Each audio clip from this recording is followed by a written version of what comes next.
Trahedya sa Taytay Rizal, 3 po ang patay matapos araruhin ng isang closed van. Arestado ang driver na nakaidlip daw habang nagmamaneho. Balitang hatid ni EJ Gomez. Sumampas sa gutter ang isang closed van sa bahagi ng C6 Road, Barangay Santa Ana, Taytay Rizal kahapon. Sa isa pang CCTV video na kuha ng isang junk shop, kita ang mabilis na pagtakbo ng sasakyan hanggang sa sumalpok ito sa gilid ng kalsada. Naglabasan at nagsigawan ng mga tao.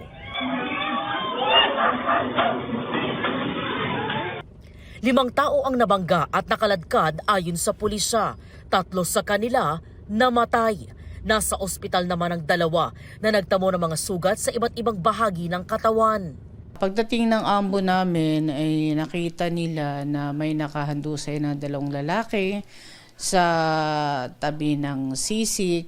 Tapos ang sa ilalim ng van may 2 lalaki nakahandusay din doon. Wala nang buhay. Tapos nakita namin na duguan na.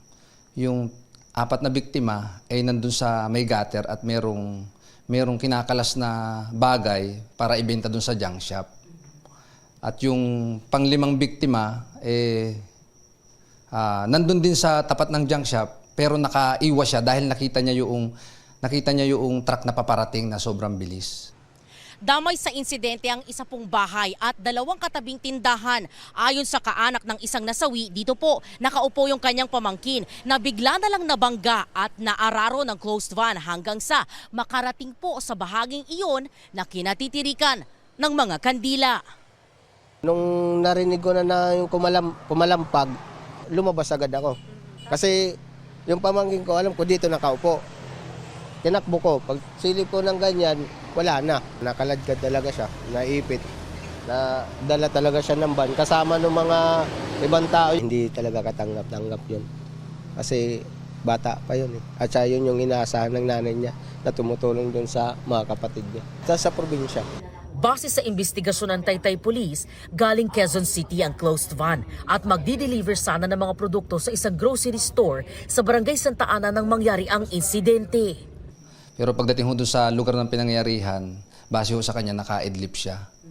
Kaya nawala ng kontrol, sumagasa siya doon sa gilid ng kalsada, sa may gutter. Ligtas naman daw ang pahinante at naaresto ang 41 anyos na driver ng closed van. Hindi mo na ako bibigyan ng impormasyon. Impormasyon. Hingi po ako sa ng tawad. Sa custodial facility ng Taytay Police nakadetain ang driver na maharap sa reklamong reckless imprudence resulting in multiple homicide and damage to property. EJ Gomez, nagbabalita para sa GMA News.